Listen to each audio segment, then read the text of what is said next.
Gusto mo bang matuto ng agribusiness, crops, livestock and poultry, aquaculture, at ma-inspire sa mga success stories? Agribusiness, how it works. Up next is panel discussion 3 on livestock and poultry, moderated by agribusiness advocate and storyteller, Mr. Buddy Gansenya. Get ready to hear valuable insights from experts shaping the future of animal agriculture. Alright, magandang hapon po sa inyong lahat. At ngayon ay nasa third panel na po tayo, livestock and poultry. At umpisa na natin kaagad by introducing yung ating mga panelists. Ang unang panelist natin si Dr. Paul Alan Brocal, President and CEO of Rumsol. Good afternoon, sir. And of course, Councilor LJ Sumulong, former owner ng Sumulong Farm ng Antipolo. Sir LJ. Gandang hapon. And of course, Dr. George Manahan, President and CEO ng Prime Agritech. Magandang hapon po sa ating lahat. And of course, Dr. Sinan Baguio, Director of Livestock Research Development of DOST Picard. Magandang hapon po sa ating lahat. Ayan. Yung panel natin ay medyo hot dahil napakadaming problems nung industry ngayon. At because of the mga sakit na nandyan. So sir, ang tanong ko is, yung current situation ng Philippine livestock and poultry given yung mga challenges ng ESF and bird flu? Doc Sinan. Pwede bang ako na? Yes, sir. Ako yung taga-gobyerno dito eh. Okay. Now, for the support to the livestock industry, on our part with the DOST, we are now implementing researches that targets to develop platforms for vaccine development of ASF initially, and maybe later on would also consider other diseases.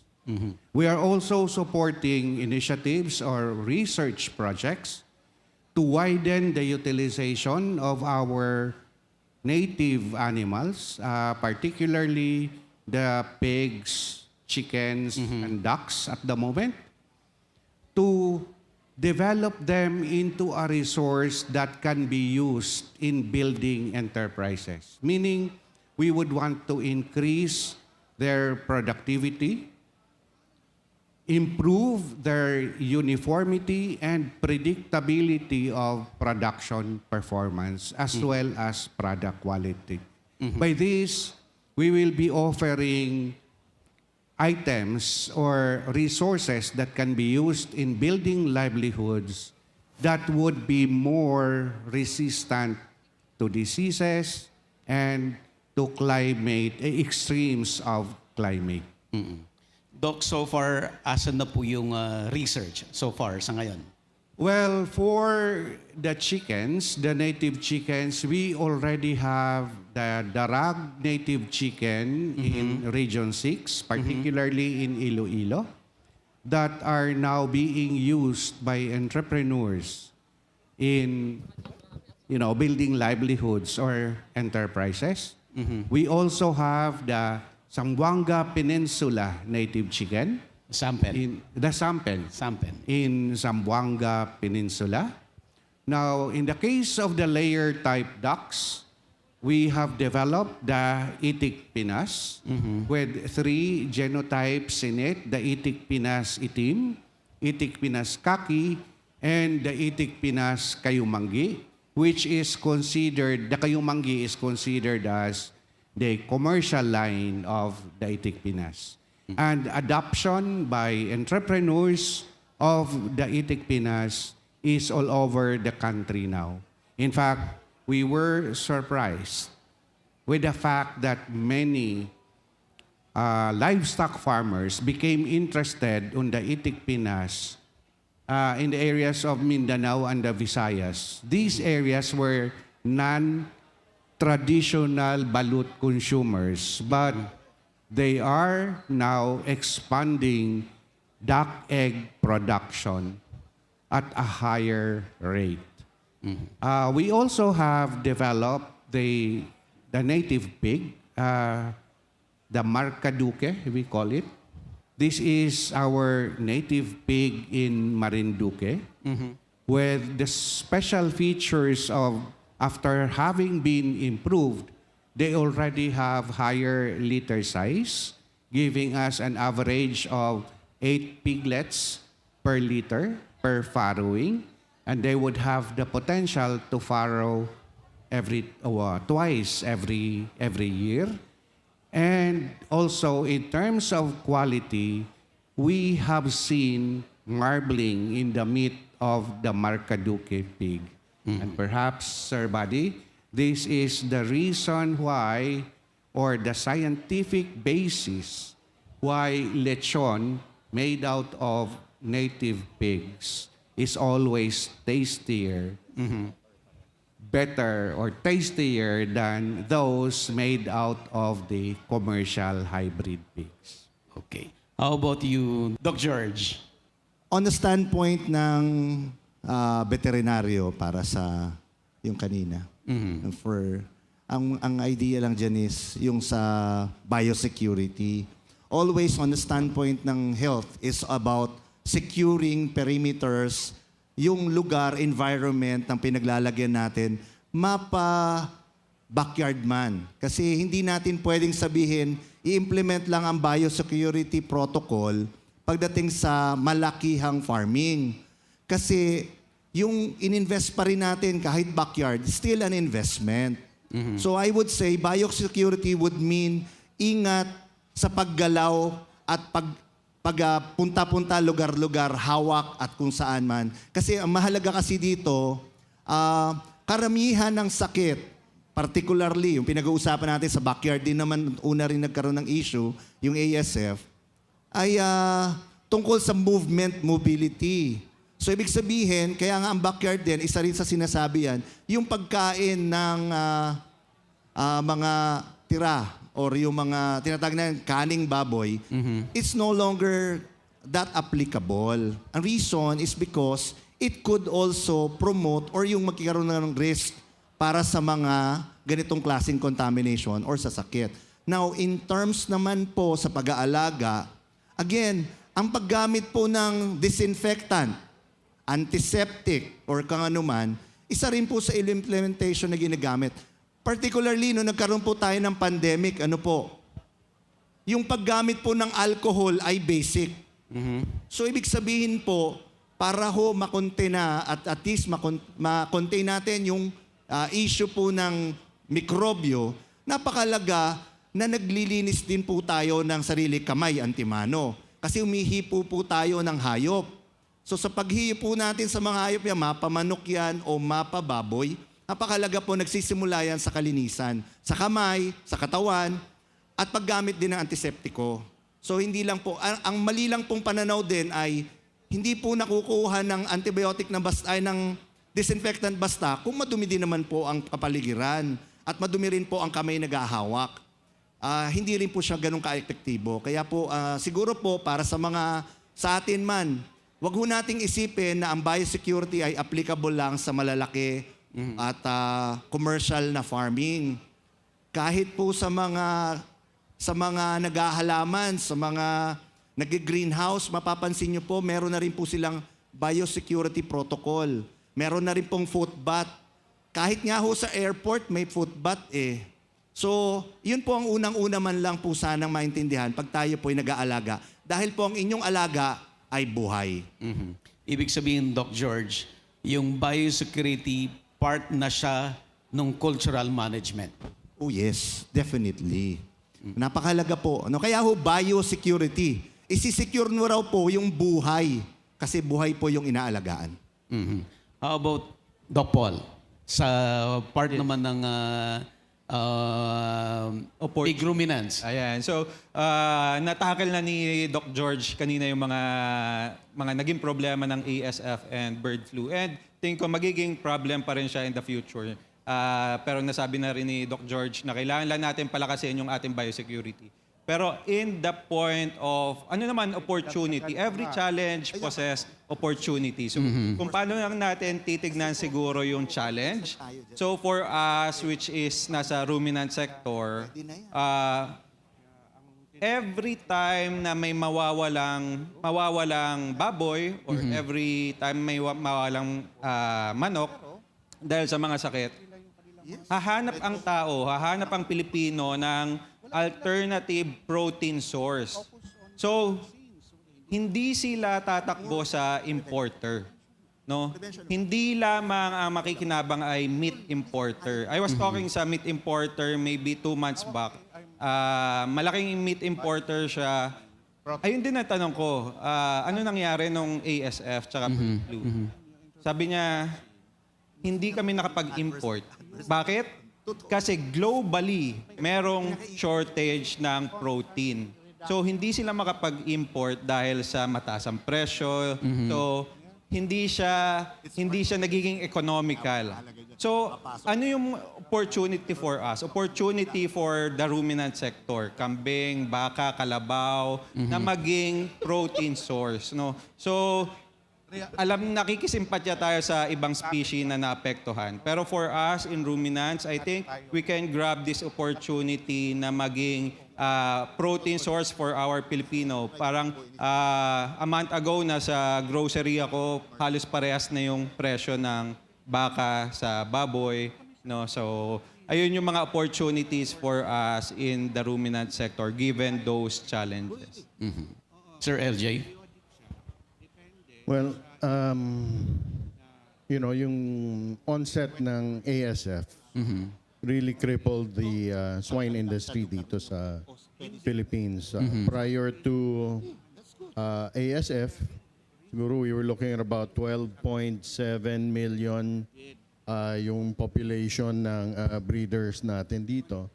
And after tinamaan tayo, we lost close to 25% of our breeding stock dito sa Philippines.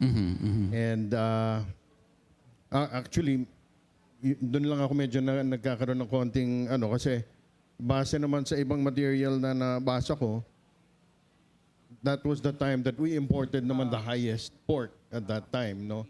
Pero siguro, it was dahil pagka may ASF ang karne, pwede pa rin naman makonsume ng tao. And maybe that's why they were able to import yan dito sa Philippines. Pero yun yung nangyari naman din sa atin. Base sa, it was actually a DA report din na nabasa namin tungkol doon. No? Pero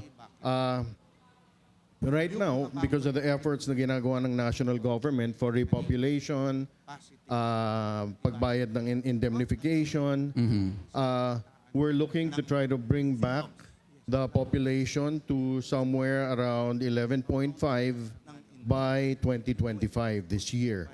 No, so from 2019 na bumaba tayo ng 9.5, we're looking to get back up to 11.5 million this year.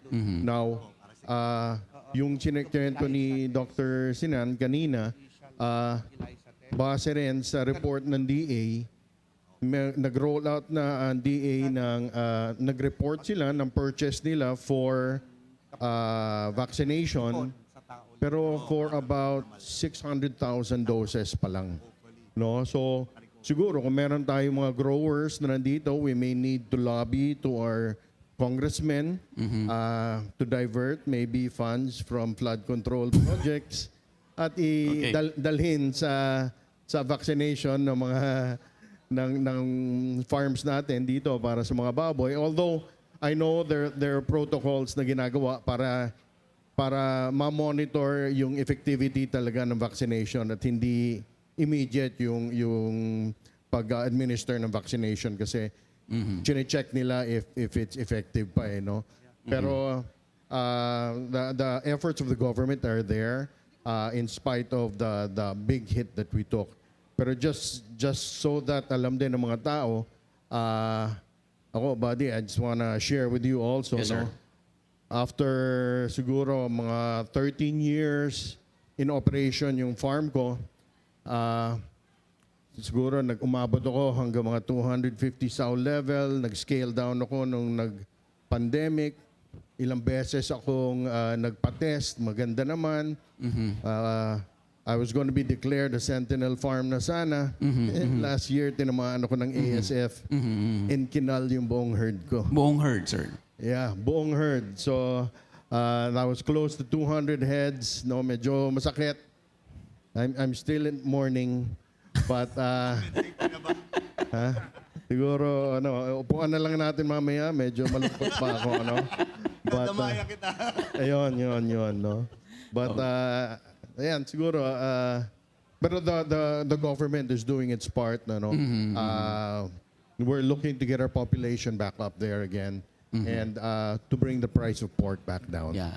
Sir LJ, ang next question ko sa iyo is, kasi, ayun nga, may farm ka talaga at yung farm mo ay result ng years of, breeding, di ba? Para nakarating ka doon sa quality ng herd mo. And all of a sudden, sabi mo nga na tinamaan ka ng ESF. Sir, sa point of view ng isang farmer, ano ang best na pwede niyang gawin para kaya bang umiwas? Or paano mag-start ulit? You know, it spares no one. Wala kang pinipili. I thought I had a unique location na malayo ako sa mga ibang farm. Hindi naman kami nagpapakain ng kanin baboy. We actually feed vegetables. We feed them fruits. On certain occasions, we also feed them grain. Pero tulad ng sinabi ni Doc George kanina, yung biosecurity, you really can't take that for granted at kailangan talagang i-heighten further pa yung biosecurity sa farms. No matter how small you may feel your farm is, you really can't take that for granted. Wala na ko ibang sisisihin kundi sarili ko kasi after the first wave ng ASF na hindi naman ako tinamaan, ilang beses ako nagpapatest na wala pa rin, I thought na safe na kami. So maybe naging Medyo relax, sir. Maybe. No? So and it's a lesson learned and sana everybody here learns from that also. Okay. Kay Doc George, Doc, Yes, sir. doon sa poultry, since ikaw ay expert doon sa pag-build ng mga modern houses, sir, gaano ka-importante gumamit ng technology, ng modern facility para maging maganda yung negosyo? Okay. Maganda yung tanong. Ang tanong is, anong advantage ng technology pagdating sa hanapbuhay? Iyon ang dahil poultry yung pinag-usapan lang. Yes. So, commercial or backyard. Kasi since ako po, pag nakikita po, akala ko para sa commercial lang at malalaking scale, ang nakikita ko po dito, ang paggamit po ng technology ay nagkakaroon ng control. Yun dapat po sana ang pinakamahalaga. Ano po ibig sabihin ng control? Control would mean, i-control mo ang environment, i-control mo yung mga conditions para ang result mo, kalkulado mo rin. So ano po ibig sabihin nun? Bakit ko po nasabi yon? Kasi po yung technology po, nung inintroduce po yung tunnel ventilation, nung una po yan, base na rin sa kwento, ang tawag po daw sa tunnel ventilation, nung panahon na yan, hindi masyadong pinapansin. Hindi ho kasi sila maka-adapt at maka-correlate. Ano ibig sabihin ng tunnel ventilation? But when we coin yung word na aircon, doon sa poultry, aircon na poultry na manukan, marami pong nag-react. Ang sabi nila, pwede ba yun? Opo. That was 20 years ago nung inintroduce po yan ng gusto. So with that, ang ibig sabihin po kasi niya, nung pinost po yan, ang pangalan po niyan, CCS. Wala po yan sa literature sa ibang bansa. Sa Pilipinas lang po yan ginawa ang pangalan na yan. So controlled climate system. Environment po ang kinukontrol mo. So lahat ng conditions po ng pagpapalaki ay pwede mong gawan ng paraan. Now, bakit ko po sinasabi na pwede na sa backyard? Kasi po, pwede mo naman, ang problema po kasi ng manok, pag mainit po, may naaatake, namamatay, bubulagta. Pag sisiw naman po at nalamigan, naulanan, nilamig, nababansot. So yun po yung condition na problema pag nagpapalaki ka ng manok. Broilers, no po? So ibig sabihin, kaya ka naglalagay ng heater para painitan, parang katumbas po niyan, nililimliman. Pero pagdating sa malaki, paano mo papaypayan ang manok kapag naiinitan? So, again, controlled environment would mean yung mismong kinalalagyan. Meron na po ngayon, from the literature ng Facebook, napanood ko lang po, meron pong nag-encourage at gumagawa po ng pilot ng 1,000 birds na tunnel ventilation. And that's the reason why I would want to mention it at saka i-share sa inyo. Pero gagamit ka pa rin siyempre ng technology. Meron nung fans yan kasi tunnel ventilation. May controller yan. Merong fans, may kuryente na kailangan. So napakahalaga lang po nun. Now by doing that, nakokontrol mo po at pwede mong palakihin na mabilis, hindi masyadong mahirapan sa pag-aalaga, at kahit papano po, wag lang pong babagsak ang presyo ng manok, kikita po kayo. Okay. May gusto ko lang i-follow up kay Doc Paul. Kasi minention ni Doc George gaano ka-importante yung tamang housing, no, para kumita, maganda yung pag-aalaga. How about nutrition, Doc? Gaano ka-importante yan? For nutrition naman, so parang sa sasakyan natin, may accelerator, may brake. You can take the nutrition as accelerator and the brake. Maaring ito makapagpatigil ng negosyo mo and maari rin din siya makapag-accelerate ng negosyo mo. Katulad nga sa nangyari sa ASF na yung mga swill feeds na pinakain ng mga backyard natin. So, mismanagement ng nutrition side nila, napatigil yung negosyo, no? And paano mo naman mapapa-accelerate yung negosyo mo using of course the different parts of our management, genetics, yung nutrition, kaya niyang i-accelerate. So kanina may naririnig tayo mga full potential. Tayo dito, meron tayong genetic potential, no? So yung mga hayop natin ay meron silang mga potential base sa kanilang mga breeds. Paano mo sila mapapakain base sa kanilang mga potential? So, ayun yung ginagawa natin sa nutrition. So, kaya niyang i-accelerate yung ating mga production using those mga technologies. So, and kailangan tama lang base sa kanilang mga breed. Ayaw mo rin naman sumusobra at ayaw na ayaw mong kumukulang. So, again, nutrition can stop or accelerate your production sa farm. At 50 to 70% siya nung mga gastos mo. Kaya napakalaki ng contribution niya. Alright. So, open po natin ang questions sa audience. Meron ho bang gustong magtanong? Okay, while waiting, Doc Sinan, ang ganda nung ginagawa nyo nung pag-purify ng mga native animals natin na very encouraging, like even yung simple as itik Pinas natin na ordinaryong itik. Tapos, pag na-purify mo pala, bibigyan ka ng magandang yield. Thank you that you noticed that, Sir Buddy. Pwede ba akong una Yes, sir. Yes, sir. para kay Der? Yes pa. Sorry. Naging interesado ako kasi sabi yung itik Pinas, no? So, para ho sa isang magi-start, sabi niyo po, pwede na siya sa buong Pilipinas. Tama po ba, Doc? So kung ganon, paano ho kami pwedeng mag-avail? Saan ho kami pwedeng kumuha? Meron na ho bang distributor niyan? Dealer man lang? Para pwede namin kontakin ho kung sakali. At saka, again, meron ho bang guidelines para ho sa management? Para naman makatulong din sa mga nag-umpisa. Paano nila aalagaan ng mas maayos? Meron, luckily for the Itik Pinas, meron na po tayo ngayon na mga commercial hatcheries that can give us true to type Itik Pinas. Although, may nangyayari din na maraming nagbebenta sa Facebook sa Facebook na mga mga Medyo fake. mag-ingat lang, sir. Mag-ingat lang tayo doon. Yes, sa ngayon kasi sir, wala pa kasi tayong certification of breeder farms, but we will be into it hopefully before the year ends. So, meron ho bang question sa baba? Good afternoon. Assalamualaikum warahmatullahi wabarakatuh. I am from the Malaysian Chamber of Commerce of the Philippines. Thank you, Sir Buddy, for inviting for your program. Congratulations in advance. Thank you, sir. We are interested in the chicken, especially the local, and we are into the halal business. So we all know we are surrounded in ASEAN countries, Indonesia, Malaysia, Singapore, about halal meat.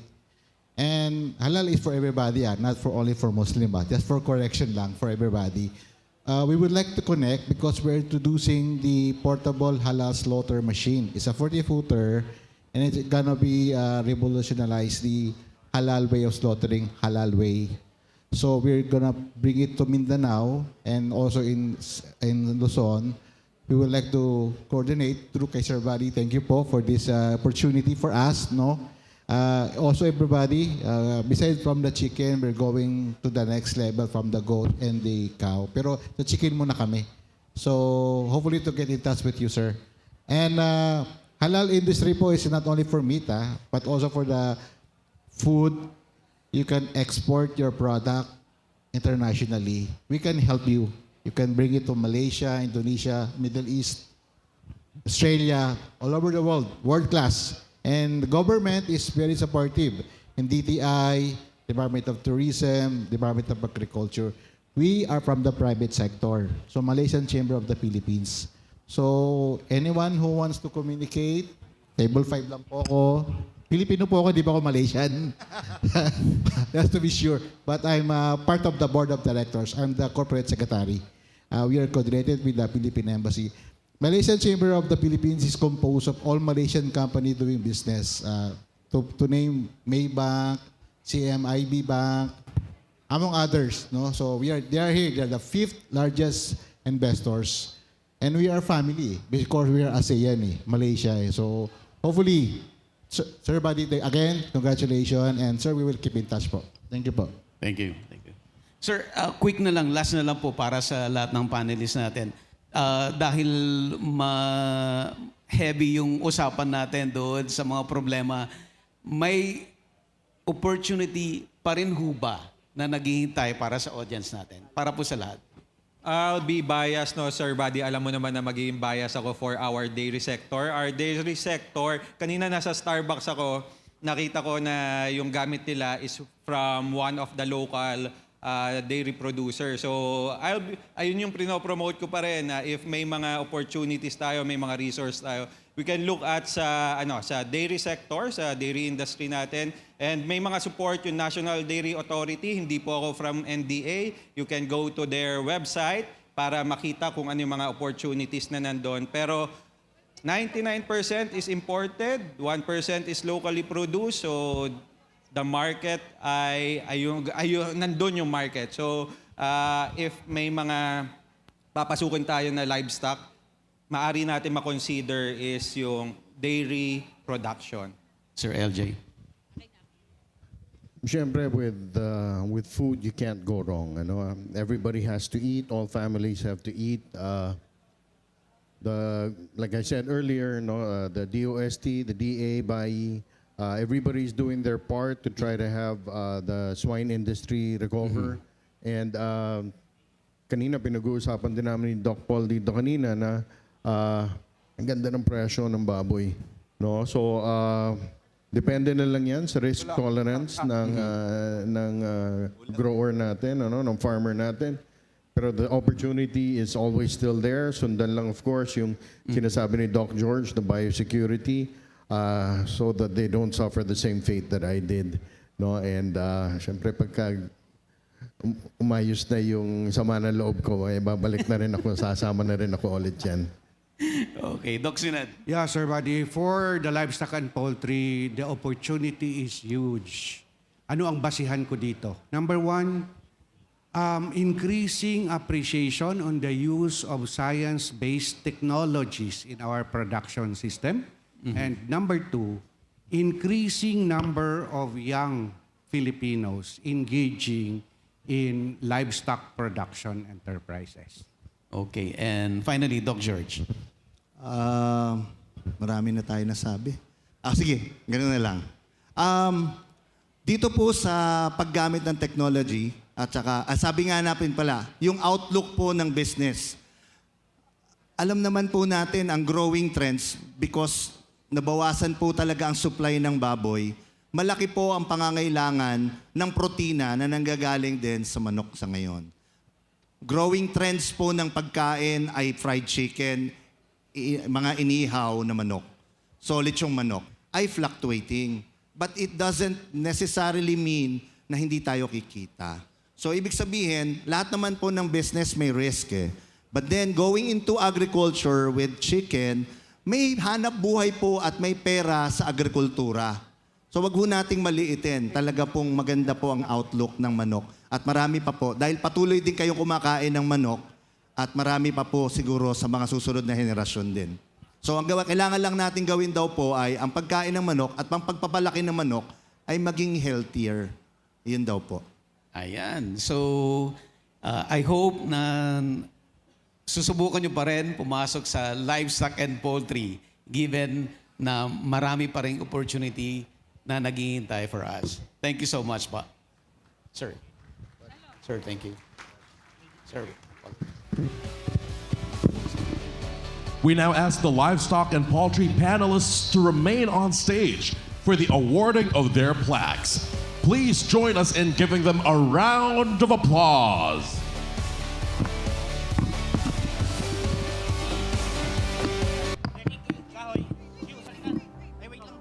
Let's check in once again with Alex and Nia for our next round of live sponsor interviews. Hello, everybody. Good to be back on the ground once again. This is Elenea and Alex, and we're continuing to connect with what's happening with the booths here. So for this round, we are hopping to, actually before that, nakita ko kasi napaka-interesting ng mga slogan. So I'll read. Ayan, say goodbye to sugar high, at saka diabetes ka ba, mag-insulin tea ka na. So this is Yamang Bukid with Miss Rosario de la Cruz. Hello, Miss Sai. Hi, say hi. Ayan. So Miss Sai, I'm very curious kasi ang ganda ng name, Yamang Bukid. So paano niyo na-form yung name na yon, and what products are we showcasing here today?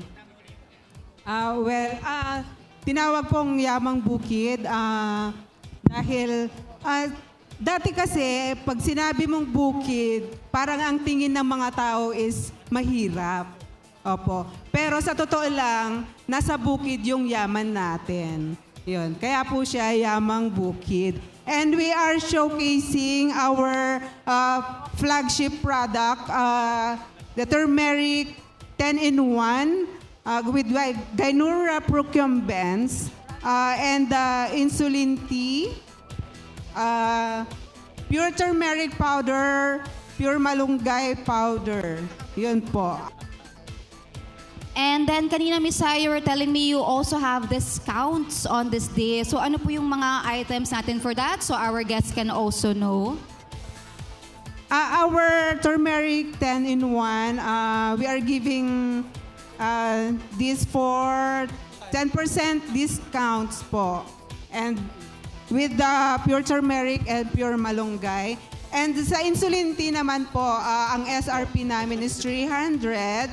And we are offering now for 200 pesos only.